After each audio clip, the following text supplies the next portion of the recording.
खबर आ रही है यूपी के प्रयागराज से, जहां खाद के लिए जूझ रहे किसान। कृषक समृद्धि आयोग के सदस्य कुलजीत सिंह ने दिया चौंकाने वाले सुझाव।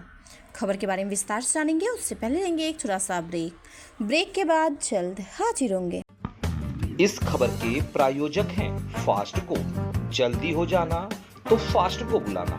बाइक से लेकर लग्जरी कार सेल्फ ड्राइव पर उपलब्ध। ग्रुप ट्रेवल के लिए लग्जरी बस भी उपलब्ध। सबसे सस्ता एक बार सेवा का मौका अवश्य दें। व्हाट्सएप करें 9044808808।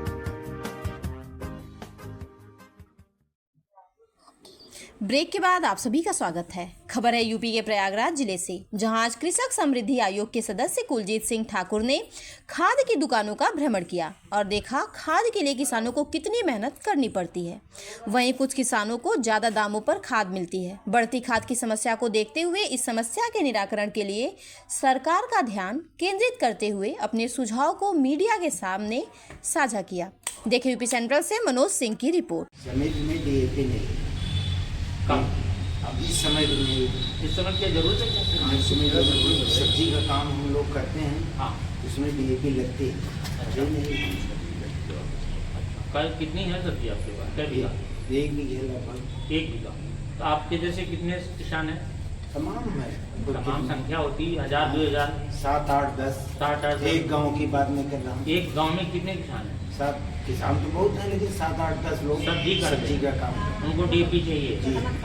तो डीएपी नहीं मिल पा रही है नहीं। सरकारी समिति? किस सरकारी? जुड़ा गौरा सुराव में आती है। जी सर जी। सुराव में। तो बगल में दूसरी सोसाइटी देख लेते हैं। नहीं है, जुड़ापुर कांदू है, वहाँ भी नहीं है। यूसुफपुर है, वहाँ भी नहीं है।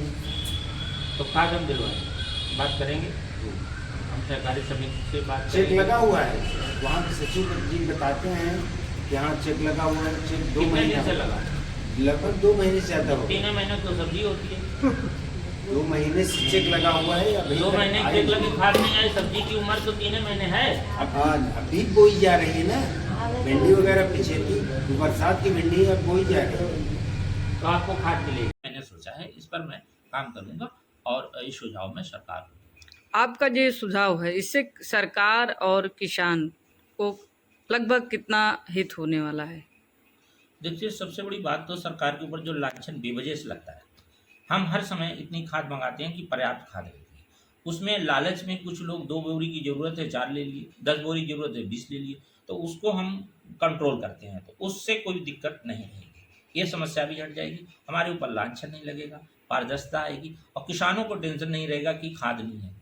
सहकारी समिति में झांकता है, इसके बाद पूछता खाद नहीं है, अब भीड़ लगती है। भीड़ वहाँ इसीलिए लगती है कि 2 चीज़ें हैं, वहाँ पर खाद सेम रेट में मिलती है। 266 है तो मिलेगी, 1350 की है तो मिलेगी। इस लालच में कि 25 50 100 200 रुपये ज़्यादा ना लगे, वहाँ लालच में किसान खड़ा रहता है। तो आपको ये लगता है कि 266 की जो खाद किसानों को मिलती है, वो अगर मार्केट में जाते हैं तो वो 350 320 ऐसे मिलती है, तो आपकी इस सुझाव को अगर सरकार मानती है तो किसानों को लाभ होगा?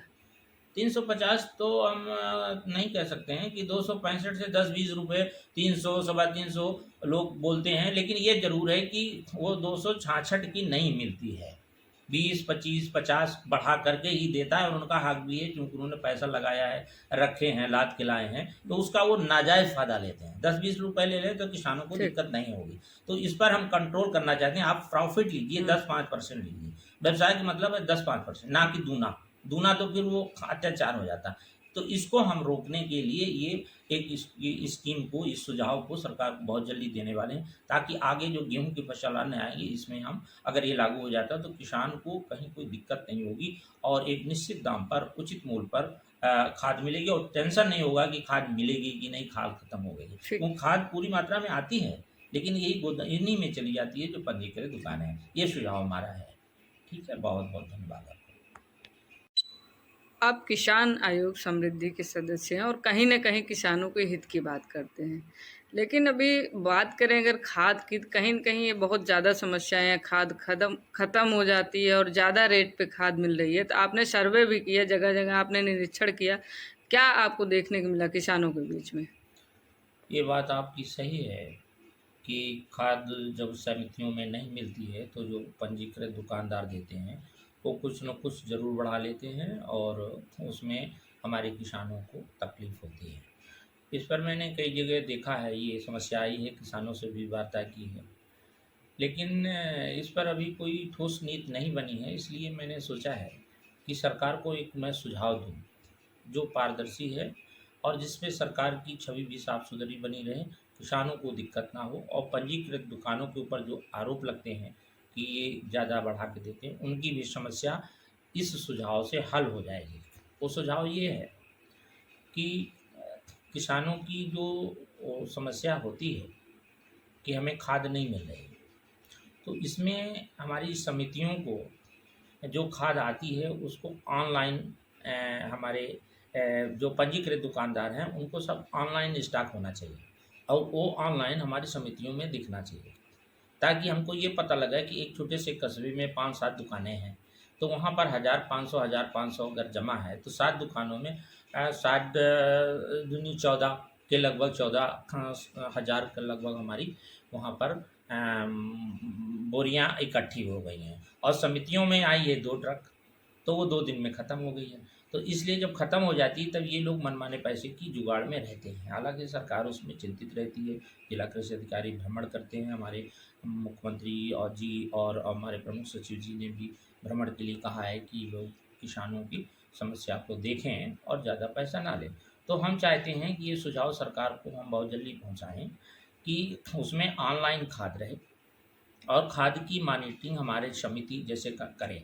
तो एक कस्बे में अगर 5,000 10,000 बोरियां कुल मिलाकर के समितियों के पंजीकृत दुकानों में स्टॉक है, तो उसमें जब कोई किसान सहकारी समिति में लेने आया तो वो फट से बताएगी कि ये मान लिया कि माँ गंगा इंटरप्राइजेज के नाम से दुकान है, उसमें 1,500 बोरी रखी हैं, तो फट से स्टॉक में देखे कि यहाँ पर कितनी बोरी हैं, जाइए आप वहाँ से लीजिए जाकर, और वो पैसा वो पंजीकृत दुकान वाला जब लेगा तो उसमें सरकार इस पर कोई विचार करे कि कुछ 1-2 जो 5% 7% ज़्यादा, चूँकि उसने भंडारण किया है, लेबर लगाया है, रखा है और पहले से एडवांस पैसा भी लगाया, जिसको सरकार ने नहीं लगाया, तो उसका पैसा लगा है, उसका भंडारण हुआ है, तो उसका मूल्य उसको देना ज़रूरी है और इससे रोज़गार भी उसका चलेगा क्योंकि व्यापारी है। तो सरकार जब उसको कुछ निर्धारित कर दे कि 266 रुपये की बोरी मान लीजिए है 65 की, तो उस पर कुछ परसेंट लगा दे। कैसे मान लीजिए उसने 5% 7% 10% जो लगाया है तो उतना वो ले ले और ये समितियां तुरंत उस पर कहें किसान से कि जाइए वहाँ पर हमारी 1,500 बोरी वहाँ से ले लीजिए, और या तो वो ऐसी कोई व्यवस्था हो कि ताकि या तो खाद समिति ही पैसा जमा कर ले 10 रुपये 5 रुपये 20 रुपये जो परसेंटेज आते, या फिर वो स्लिप लिखे या उनको मार्गदर्शित करे कि आप मेरे यहाँ से ये आदमी जा रहा है, इसको आप इसी दाम पे दीजिए। तो उससे ये होगा कि सरकार की छवि खराब नहीं होगी कि 265 की उन्होंने 300 में बेची, 350 में बेची। और दूसरी चीज़ होगी कि किसान को कभी भटकना नहीं पड़ेगा, जिस दिन सोचेगा उसी दिन उसको मिल जाएगी, भले औने पौने में 10-20 रुपये ज़्यादा में मिल जाएगी। इसमें सरकार की छवि भी खराब नहीं होगी और हमारे जो व्यापारी हैं वो भी चाहेंगे कि जल्दी जो मैंने 2 लाख 2.5 लाख रुपए की जो हमने वहाँ पर खाद रखी है, स्टॉक की है, तो 2-3-4 महीने नहीं लगेंगे और वो जुगाड़ में ये रहते हैं कि हम ज़्यादा में बेच लें, इसलिए बेचते नहीं और 2-3 महीने हो जाते। तो जब निश्चित मूल्य उनको मिलने लगेगा कि 10 रुपये 15 रुपये में हमको बेचना ही बेचना, तो फटाफट निकालने लगेंगे। इससे मार्केट में जो डंप है, जो पंजीकृत दुकानों में हज़ारों बोरी जो डंप है जिनको नहीं बताते हैं, तो वो लोग भी खुशी से निकालेंगे और 10-20 रुपये दे करके किसान को देने लगेंगे। तो किसानों को कोई परेशानी होगी नहीं अगर 10-20 रुपये ज़्यादा पर परसेंटेज पे लेंगे। इससे सरकार भी साफ सुथरी रहेगी और हमारे किसानों को तत्काल खाद भी उपलब्ध हो जाएगी और उसमें हमारे पंजीकृत दुकानदार भी ईमानदारी से बेचेंगे। ऐसे क्या होता है कि समितियां जो हैं, एक समिति के क्षेत्र में अगर आप देखें तो वहाँ 10 दुकानें रहती हैं, तो समिति में आती है 1-2 ट्रक और वो जो दुकानें हैं वो 10 ट्रक लेके रखी रहती हैं। तो वो ज़्यादातर जो हम सरकार उस जनपद में मान लीजिए 2 लाख बोरी भेजा, तो उसमें 2 लाख में आप समझ लीजिए कि 50,000 60,000 बोरियाँ हमारी समितियों में पहुँची, बाकी पंजीकृत दुकानों में, तो वो डंप हो जाता है। इसीलिए हमें परेशानी होती है और बार बार हमारे ऊपर आता है, सरकार के खिलाफ लोग कहते हैं कि भाई खाद नहीं दे पा रहे, खाद नहीं दे पा रहे हैं, और किसान लाइन लगाया है, परेशान है।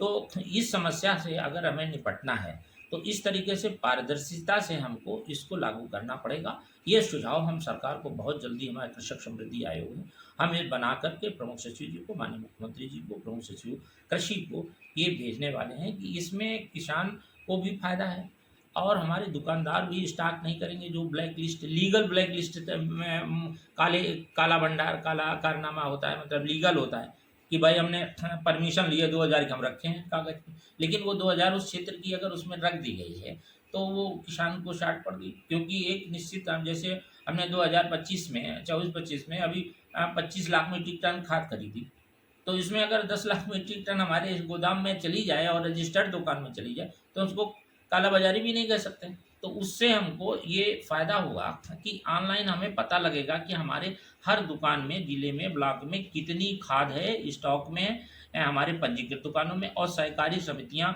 कितना बेच ली हैं। तो सहकारी समिति तो अमूमन 100% जो फिक्स रेट है उस पर देती हैं, इसमें कहीं कोई दोहराई नहीं। लेकिन पंजीकृत दुकान वाले चूँकि पैसा लगाते हैं इसलिए उनको वो ज़्यादा लेते हैं, और ज़्यादा एक सीमा नहीं है। जैसे 1350 की DAP है तो 1500 में लेंगे, तो इससे किसान परेशान होता है और सरकार की छवि खराब होती है। तो हम ये सुझाव देना चाहते हैं कि इस तरीके